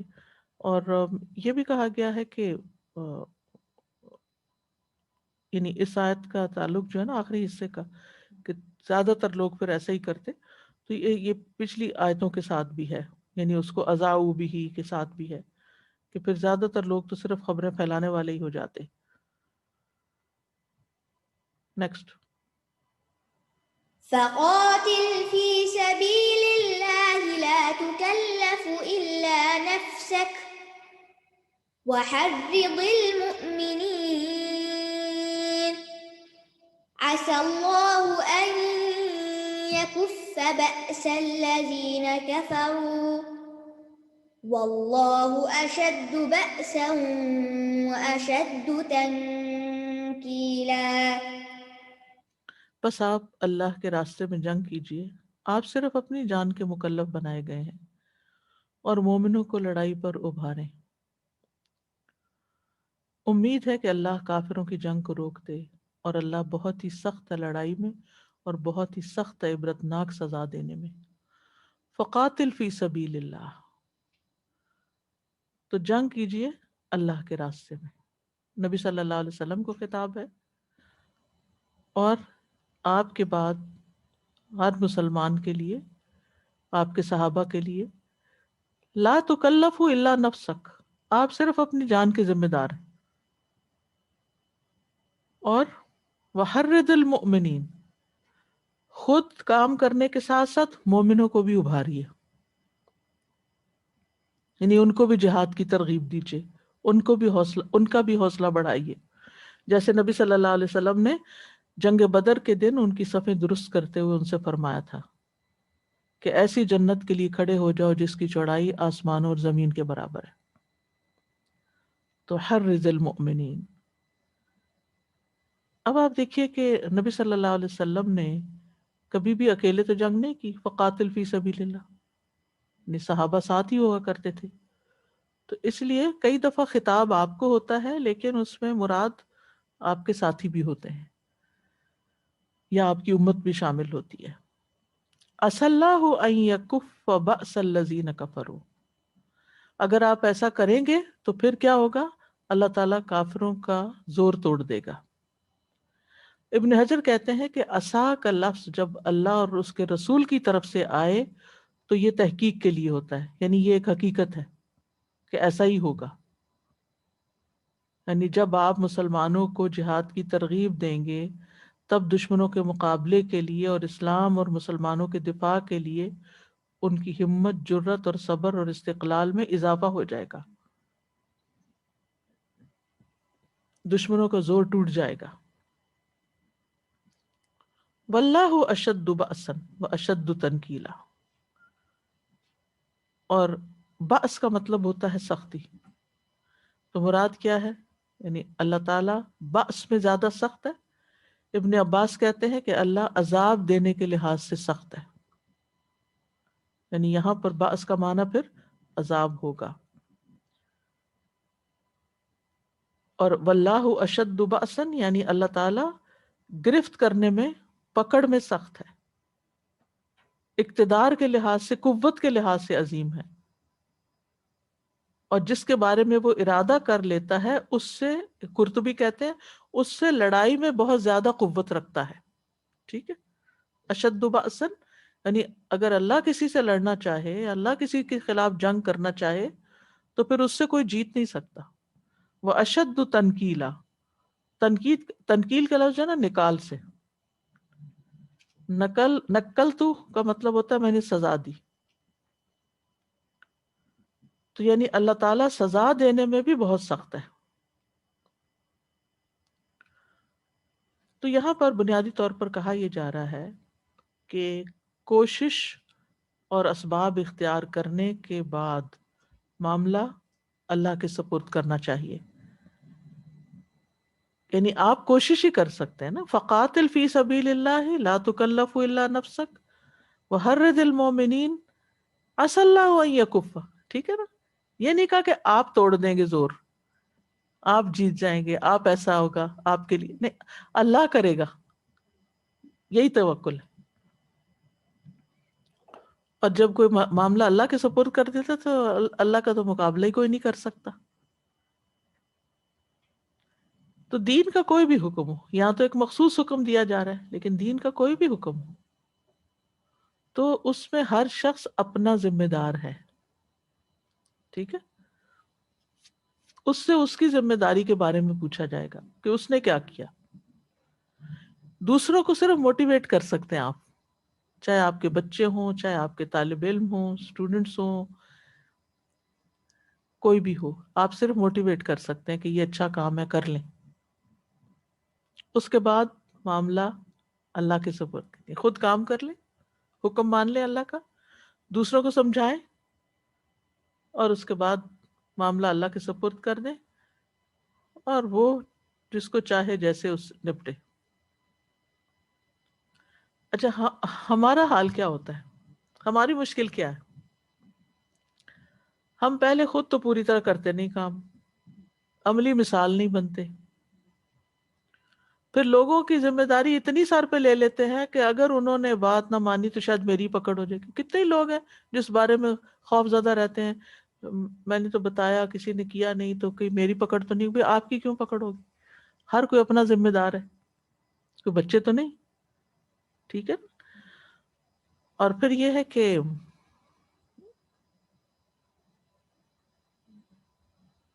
یعنی اتنا ذہنی سکون انسان کو مل جاتا ہے نا کہ میں نے کر لیا، میں نے بتا دیا، اب وہ جانے، ان کا کام جانے. بالکل بے فکر ہو جائیں گے. ہم کہتے ہیں نا کہ قرآن پڑھ کے دلوں کے اندر اطمینان آتا ہے اور سکون آتا ہے، اور یہ ان احکامات پر عمل کرنے سے آتا ہے. جب ہاں پتہ ہوگے، جب ہم اپنی عادتیں بدلیں. ہم اپنے سے زیادہ دوسروں کا اتنا غم کھاتے رہتے ہیں کہ اسی میں اپنے آپ کو ہلاک کر دیتے. جیسے مائیں ہیں عام طور پر بچوں کے پیچھے اس قدر جان ماریں گی، اس قدر جان ماریں گی کہ اپنی صحت تباہ کر لیں گی، خود بیمار ہو جائیں گی. تو اپنے اوپر ظلم کرنے کی ضرورت نہیں ہے. یہ اپنے اندر ضرور جھانکو کہ میں خود کیا کر رہی ہوں، میں کیسی رول ماڈل ہوں، میرا عمل کیسا ہے، جس چیز سے میں ان کو روک رہی ہوں کیا میں خود بھی کر رہی ہوں کہ نہیں. کتنی خوبصورت آتے ہیں. نیکسٹ. من يشفع شفاعة حسنة يكن له نصيب منها ومن يشفع شفاعة سيئة يكن له كفل منها وكان الله على كل شيء مقيتا. جو کوئی سفارش کرے گا اچھی سفارش، اس کے لیے اس میں سے حصہ ہوگا، اور جو کوئی سفارش کرے گا بری سفارش، اس کے لیے اس میں سے حصہ ہوگا. اور ہر چیز، اور اللہ ہر چیز پر نگہبان ہے. مطلب کیا ہے؟ جو کوئی یہ کوشش کرتا ہے کہ دوسرے شخص کو کوئی بھلائی حاصل ہو جائے، دوسرے کا کام بن جائے، تو وہ جو ایفرٹ لگاتا ہے اس کی سفارش کرنے میں، اس کی دلالت میں، تو اس کوشش کا اجر اس کو مل جائے گا، خواہ وہ کام نہ بھی ہو. مثلا آپ نے کسی کی سفارش کی لیکن اگلے نے سنی نہیں، آپ کو اجر مل جائے گا. اور جو کوئی دوسرے کو شر پہنچانے کے لیے کوئی پلاٹنگ کرتا ہے اور کسی کو اکساتا ہے کہ اس کو نے اس کی مدد نہ کرنا، اس کی خدمت نہ کرنا. مثلا ایک شخص نیکی کا کوئی کام کرنا چاہے، کسی کی مدد کرنا چاہتا، کسی غریب کی مدد کا معاملہ ہے، تو پیچھے ہم پڑھ چکے نا، الذین یبخلون ویأمرون الناس بالبخل، خود بھی بخل کرتے، دوسروں کو کہتے تو خبردار جو تم نے بھی دیا کسی کو کچھ. تو پھر وہ جو دوسروں کو نیکی کا کام کرنے سے روک دیتے ہیں یا کسی غلط کام میں مدد کرنے کو کہتے ہیں کہ کر دو اس کا کام، خیر ہے، غلط ہے تو کیا ہوا، تو پھر اس میں بھی حصہ پڑ جائے گا. وہ غلطی جو وہ کر رہا ہے نا، اس کے تم ذمہ دار ہوگے. وہ بھی ہوگا اور اس کے ساتھ تم بھی، یعنی اس کے لیے اس عمل کے بوجھ اور گناہ میں تم حصے دار ہوگے۔ اور جہاں تک شفاعت لفظ کا مطلب ہے، یہ ہے طلب الخیر للغیر، یعنی غیر کے لیے خیر طلب کرنا، ٹھیک، یعنی جیسے دلالی کی جاتی ہے یا بیچ میں مڈل مین کا کردار ادا کیا جاتا ہے تاکہ انسان کو کوئی دنیا آخرت کا کوئی فائدہ ہو جائے یا نقصان سے بچ جائے۔ اصل میں یہ لفظ شفع سے ہے، جس کا مطلب گنتی میں جوڑا ہونا، ایون ہونا، تاک کے الٹ ہے۔ گویا جس شخص کے حق میں سفارش کی جاتی ہے وہ اکیلا ہوتا ہے تو آپ اس کے ساتھ دو بن جاتے ہیں، جوڑا بن جاتے ہیں، یعنی سفارش کرنے والا اس کو جوڑا بنا دیتا ہے۔ اور شفاعت حسنہ سے مراد اچھے کام میں مدد کرنا، بھلائی کے کام کی سفارش کرنا، مثلا مظلوم کے بارے میں ظالم کے پاس سفارش کرنا کہ تم اس کے اوپر ظلم نہ کرو۔ تو یہ ہے کہ جو کر رہا ہوتا ہے، جس کی آپ سفارش کر رہے تھے، اس کے اجر میں کمی نہیں ہوتی۔ یہ وہی ہے جیسے الدال علی الخیر کفاعلہ۔ رسول اللہ صلی اللہ علیہ وسلم کے پاس کوئی مانگنے والا آتا یا آپ کے سامنے کوئی حاجت پیش کرتا تو آپ صحابہ سے کہتے تم سفارش کرو تاکہ تمہیں بھی ثواب ملے۔ رسول اللہ صلی اللہ علیہ وسلم نے فرمایا من دل علی خیر فلہ مثل اجر فاعلہ او قال عاملہ، جس نے بھلائی کا راستہ دکھایا اسے اتنا ہی اجر ملتا ہے جتنا کہ اس کے کرنے والے کو ملتا ہے۔ تو کتنا ضروری ہے کہ انسان اپنے اوپر احسان کرتے ہوئے دوسروں کو خیر کے راستے دکھاتا رہے، نہ کہ اس میں اڑنگا ڈالے اور رکاوٹ ڈالے۔ اور خیر کے کاموں میں تعاون کرنے سے انسان کو برکت بھی ملتی ہے، یعنی اس کے اپنے کام بھی آسان ہوتے، جو کسی کے لیے آسانی کرتا ہے اس کی اپنے لیے آسانی ہوتی، اور جو کسی کی مدد کرتا ہے اللہ تعالیٰ اس کی مدد میں ہوتا ہے۔ اور شفاعت قبول نہ بھی ہو تو بھی اجر مل جاتا ہے، اور اس کی بڑی مثال ہے بریرہ کا قصہ۔ بریرہ کو جب حضرت عائشہ نے آزاد کر دیا تو ان کا نکاح ختم ہو گیا مغیث سے، اور وہ بہت روتے تھے اپنی بیوی کے لیے، کیونکہ اب وہ آزاد تھی، وہ غلام کے ساتھ نہیں رہنا چاہتی تھی۔ تو نبی صلی اللہ علیہ وسلم کو اس کی حالت پہ رحم آیا تو آپ نے وہ بریرہ سے شفاعت کی، سفارش کی۔ انہوں نے کہا کہ یہ آپ کا حکم ہے یا آپ کی، یعنی آپ کی طرف سے سفارش؟ تو آپ نے فرمایا کہ صرف سفارش ہے۔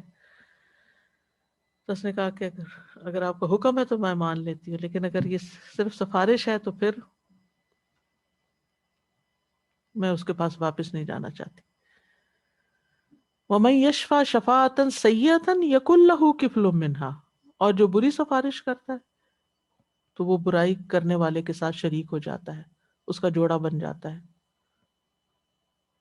یعنی کسی حرام کام کے لیے، کسی ناجائز کام کے لیے۔ اسی طرح یہ بھی کہا گیا ہے کہ بری سفارش سے مراد لوگوں میں چغل خوری کا عمل کرنا ہے، اور چغل خور جو ہیں وہ بدترین لوگ ہوتے ہیں۔ پھر اسی طرح شر کے کاموں میں تعاون ہمیں نہیں کرنا چاہیے۔ قرآن مجید میں آتا ہے وَلَا تَعَاوَنُوا عَلَى الْإِثْمِ وَالْعُدْوَانِ، ایک شخص غلط کام کرنا چاہتا ہے اور آپ کسی کو کہہ کے اس کا کام آسان کروا دیتے ہیں، آپ مددگار بن جاتے ہیں، تو آپ بھی شریک ہیں۔ ظلم کرنے والے کے ساتھ تعاون ایسے ہی جیسے آپ خود بھی ظلم کر رہے ہو۔ برائی کے کام کی رہنمائی کرنے والا دوسروں کے گناہ کے بوجھ میں شریک ہوتا ہے۔ رسول اللہ صلی اللہ علیہ وسلم نے فرمایا جس نے اسلام میں کسی برے عمل کی ابتدا کی، وہ کوئی بدعت ایجاد کر لی، تو اس کے لیے اس کا گناہ ہے اور اس کا بھی جس نے اس کے بعد اس پہ عمل کیا، اور اس کے گناہ میں کچھ کمی نہ کی جائے گی۔ اور ناحق تعاون کرنے پر اللہ تعالیٰ مسلسل ناراض ہوتا ہے۔ فرمایا جو شخص، حدیث میں ہے، جو شخص کسی ناحق مقدمے میں کسی کی مدد کرے وہ تب تک اللہ کی ناراضگی میں رہتا ہے جب تک اسے چھوڑ نہ دے۔ وَكَانَ اللَّهُ عَلَى كُلِّ شَيْءٍ مُقِيتًا، اور اللہ تعالیٰ ہر چیز پر نگران ہے۔ مقیتا، حسیبہ، وکیلا، حفیظہ۔ تو مقیت کا معنی ہوتا ہے حفاظت کرنے والا۔ کچھ علماء کہتے ہیں اس کا معنی ہے قدرت رکھنے والا، اور دونوں معنی صحیح ہیں، وسعت ہے، اختلاف نہیں، وسعت ہے، ٹھیک ہے نا؟ مقیت کا لفظ قوت سے بھی ہے، قوت کہتے ہیں ضرورت کے رزق کی حفاظت کرنے والا، قوت یعنی بیسک سوری مقیت رزق کی حفاظت کرنے والا، قوت کا مطلب ہوتا ہے رزق روزی، تو اس سے زندگی کی حفاظت ہوتی ہے نا کھانے پینے سے. تو اللہ سبحانہ و تعالیٰ جو ہے وہ بندوں کی حفاظت کرتا ہے، بندوں کو رزق فراہم کرتا ہے، بندوں پہ پوری قدرت رکھتا ہے. تو اس سے کیا پتہ چلتا ہے؟ پھر ہمیں ڈر کے رہنا چاہیے، اللہ کی مخالفت سے بچنا چاہیے، شفا سیاح نہیں کرنی چاہیے، کیونکہ اللہ تعالیٰ سارے اعمال کو ریکارڈ کروا رہا ہے اور ان پہ پوری طرح قادر بھی ہے. وَإِذَا حُيِّيتُم سوری نیکسٹ. وَإِذَا حُيِّيتُم بِتَحِيَّةٍ فَحَيُّوا بِأَحْسَنَ مِنْهَا أَوْ رُدُّوهَا إِنَّ اللَّهَ كَانَ عَلَى كُلِّ شَيْءٍ حَسِيبًا. اور جب تم سلامتی کی کوئی دعا دیے جاؤ تو تم بھی اس سے زیادہ اچھی دعا دو یا اسی کو لوٹا دو، بے شک اللہ ہر چیز پر خوب حساب لینے والا ہے. پیچھے اللہ تعالیٰ نے بندوں کو اچھی سفارش کرنے کا حکم دیا اور بری سفارش سے منع کیا. اس کے بعد اللہ نے ان کو کسی سے ملاقات کرنے اور ان کا سامنا کرنے کے آداب کی تعلیم دی ہے تاکہ باہمی محبت اور الفت میں اضافہ ہو. کسی کی سفارش کرنے سے بھی محبت میں اضافہ ہوتا ہے، احسان ہوتا ہے. تو اسی طرح سلام بھی محبت بڑھانے کا ذریعہ ہے. سلام کے لیے یہاں لفظ تحیہ استعمال ہوا، تحیہ، یہ لفظ حیات سے ہے. عرب زندگی کی دعا دیا کرتے تھے، حیاک اللہ، اب بھی کہتے ہیں، یعنی جب وہ ایک دوسرے کو ملتے تو محبت اور الفت کے اظہار کے لیے حیاک اللہ کہتے. تو اسلام جب آیا تو اس نے ان الفاظ کو سلامتی کی دعا کے ساتھ تبدیل کر دیا، السلام علیکم ورحمۃ اللہ وبرکاتہ کا اضافہ بھی بتایا. تو جب دو لوگ ملاقات کرتے ہیں تو ایک دوسرے کے ساتھ اگر محبت سے پیش آئیں، عزت سے سلامتی کی دعا دیں تو پھر دونوں کا دل خوش ہوتا ہے. اور پھر یہاں یہ بھی حکم دیا کہ اگر کوئی تمہیں دعا دیتا ہے یہ تو تم بھی جواب میں اس کو لوٹاؤ یا اس سے بہتر دو. اگر کسی نے کہا السلام علیکم تو تم وعلیکم السلام تو لازمی کہو. سلام کرنا سنت ہے لیکن جواب دینا واجب ہے، لازم ہے. نہ دیں گے تو گناہگار ہوں گے. اور اس سے بہتر دو، اتنا تو دو ہی دو، اگر زیادہ دو تو زیادہ اچھا ہے. اور بِأَحْسَنَ مِنْهَا میں ورحمۃ اللہ وبرکاتہ آ جاتا ہے، لیکن اس سے آگے نہیں جانا چاہیے. وہ مغفرت، وہ حدیث ضعیف ہے جس میں مغفرت کا لفظ آتا ہے. عبداللہ بن عباس اور ابن عمر کہتے ہیں یہاں آ کر سلام کا دروازہ بند ہو جاتا ہے، یعنی وہ برکاتہ، کیونکہ کئی لوگ تو آگے ایک خود ساختہ لمبے الفاظ لگا لیتے ہیں اور جنت حلال اور جہنم حرام، اور تو مذاق بنا لیتے ہیں.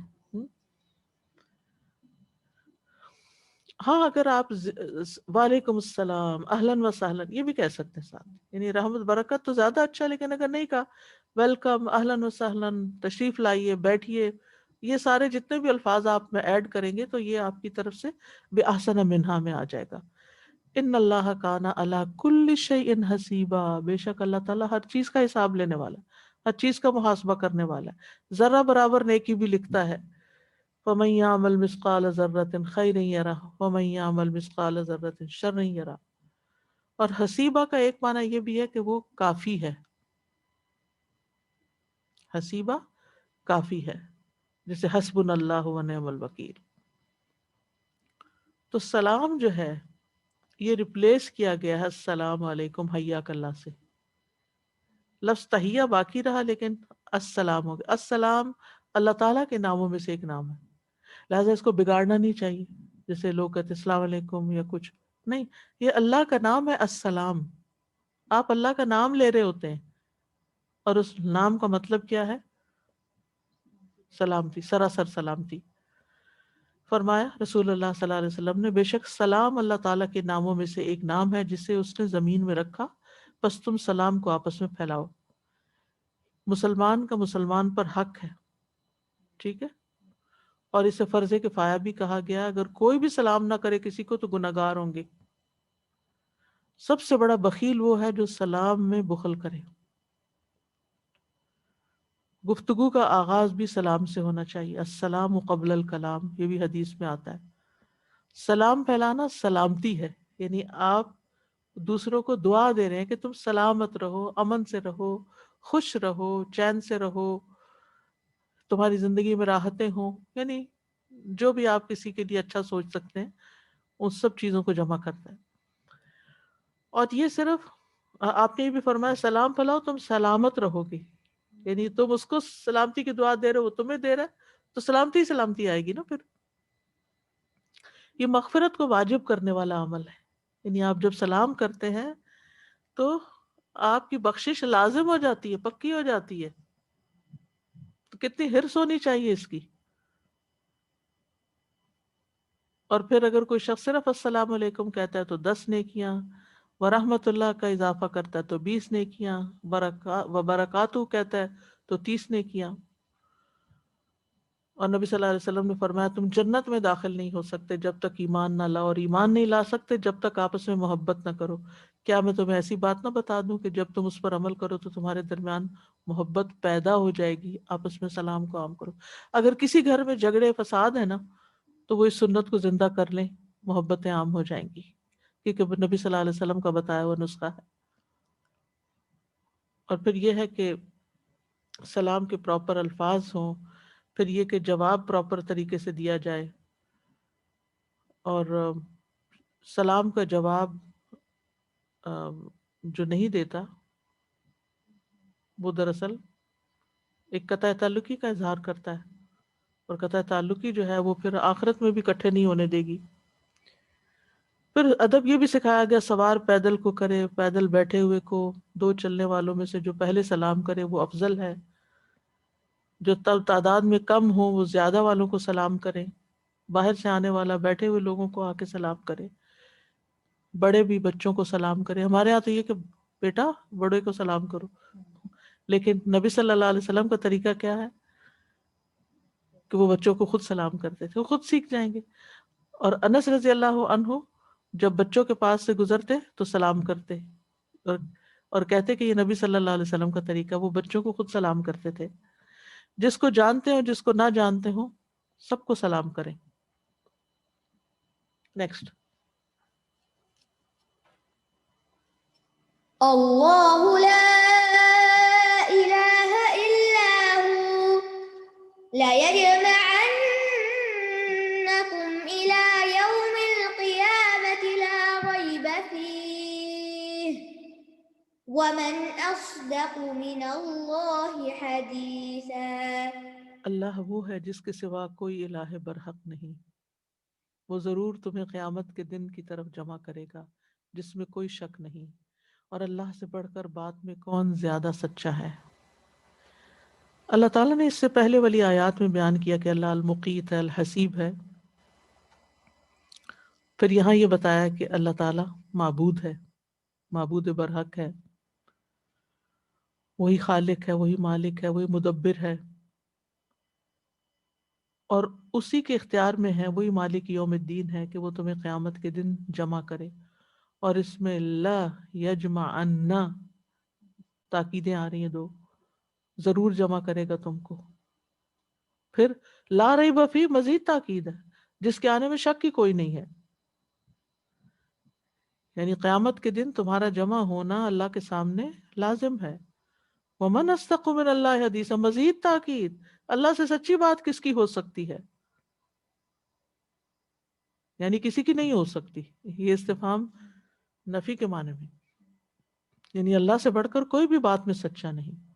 اور حقیقت یہ ہے کہ اللہ کی ہر بات سچی، اس کے وعدے سچے ہیں، اس کی وعیدیں سچی ہیں، اس کی طرف سے ملنے والی خبریں جو پچھلے اقوام کے بارے میں وہ سچی ہیں، اس کے جو احکام ہیں وہ سچے ہیں، انہی میں فائدہ ہے۔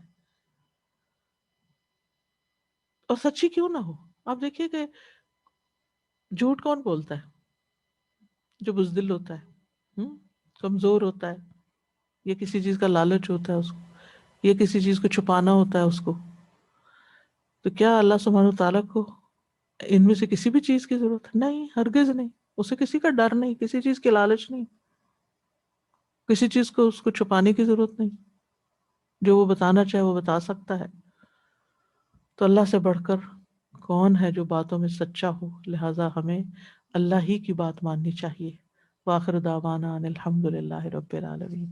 سبحانک اللہم و بحمدک، اشہد ان لا الہ الا انت، استغفرک و اتوب الیک. اگر آپ کچھ کہنا چاہیں تو ٹھیک ہے.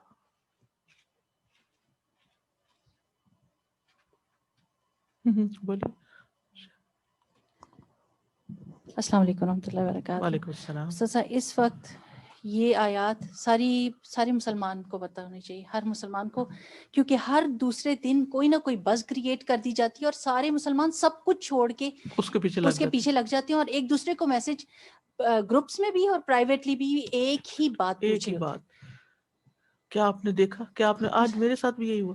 وہ اتنی ایک اور کوئی چیز نکلی ہوئی ہے تو اس کے بارے میں ایک نے بھیجا، دوسرے نے بھیجا. کیا آپ کس قدر وقت ضائع ہوتا ہے؟ میں پڑھ رہی ہوں، ہاں آپ مجھے کیا بھیج رہے ہاں ہیں. جی استاذہ، میں یہ کہتی ہوں کہ کلاس کی ہم اتنے میسیجز بھیجتے ہیں، اتنی بس کبھی کلاس پہ کریٹ نہیں ہوئی، یعنی کہ عبادت کے اوپر یا قرآن کے تدبر کے اوپر اتنی بس نہیں کریٹ ہوتی کہ سب کہنے لگ جائیں کہ دیکھو دیکھو یہ ہے، پرائیویٹلی بھی بھیجیں پبلکلی بھی بھیجیں. اور جس کو بھیجنے کا حکم ہے، ہاں جی.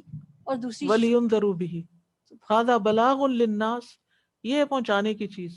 اس میں تو ہمیں 2 لفظ لکھنے کی توفیق نہیں ہوتی.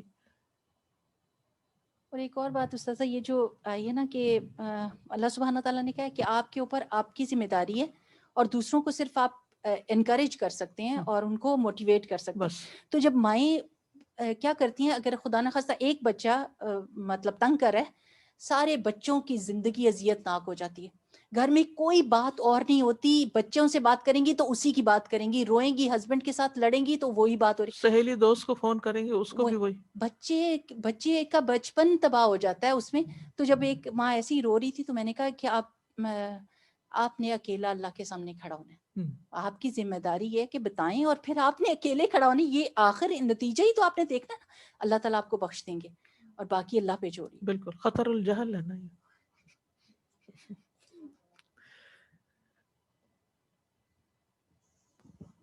سازا جی، انہی کی بات پہ میں یہ کہوں گی کہ میڈیا پہ ریٹنگز بڑھانے کے لیے جھوٹی بیچارہ کوئی زندہ ہے اس کا لکھ دیتے ہیں یہ تو مر گیا.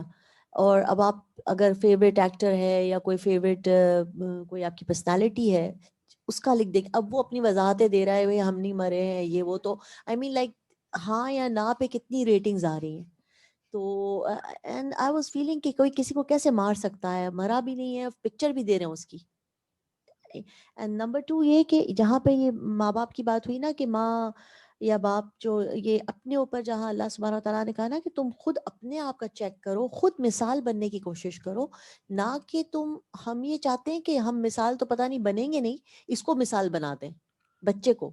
میرا بچہ مثالی بچہ ہو تو اس بنانے کے چکر میں اس کو تباہ کر دیتے ہیں کہ تم بالکل، ایسا یعنی ڈاکٹر ہر بنو. ماں باپ کی یہ خواہش ہوتی ہے کہ جو ہم نہیں بن سکے نا اب ان کو بنا ڈالیں، جو بن ہم نہیں کر سکے وہ ان سے کروا لیں.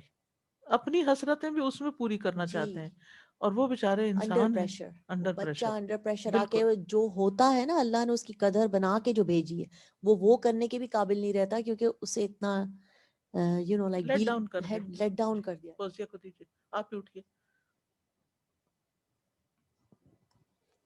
جی السلام علیکم. میں یہ دیکھ رہی تھی استاد، I was thinking that in 3 different ayats,